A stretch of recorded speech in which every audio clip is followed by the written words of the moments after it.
Hi everyone, welcome back to English A to Z with Suminda channel. අද ඔයගොල්ලන්ට ඉදිරිපත් කරන්නේ විශේෂ වචන දෙකක් පිළිබඳව. ගොඩක් අය නිතරම වරද්දන වචන දෙකක්. විශේෂයෙන්ම ෆෝන් කෝල් වලදී. ෆෝන් කෝල් වලදී මේක ගොඩක් අය වරද්දනවා. මොකද්ද මේ වචන දෙක? Repeat again. මේ repeat කියන වචනේ again කියන වචනේ දෙකම එකම අර්ථයක් දෙන්නේ. බලන්න නැවත කියන අර්ථය දෙන්නේ. එහෙමනම් සමහර අය කතා කරද්දී ඔයගොල්ලන්ට ඇහිලා ඉතින් මට නම් නිතරම මේක අත්විඳින්න වෙලා තියෙනවා. ගොඩක් අය මේ විදිහට කතා කරනවා.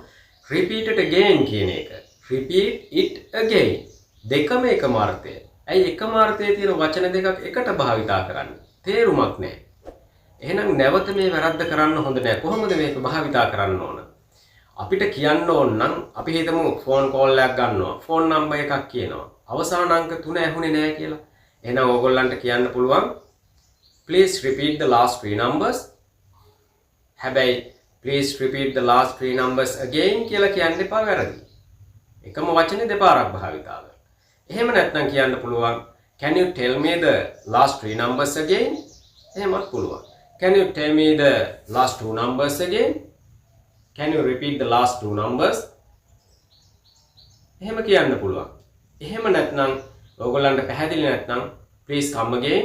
මේ come again කියන වචනය ඇත්තටම informal විදිහට හරිම හොඳට ලස්සනට භාවිතා කරන්න පුළුවන්. please come again. මොකක් හරි ඔයගොල්ලන්ට තේරුම් නැත්නම් please repeat. Can you tell me again? එහෙම කියනවට වඩා please come again. මේ විදිහට භාවිතා කරන්න පුළුවන්. again කියන එක වෙනම, repeat කියන එක වෙනම. මතක තියාගන්න. එහෙමනම් නැවතත් අලුත් වීඩියෝ එකකින් හම්බ වෙමු. See you in the next video.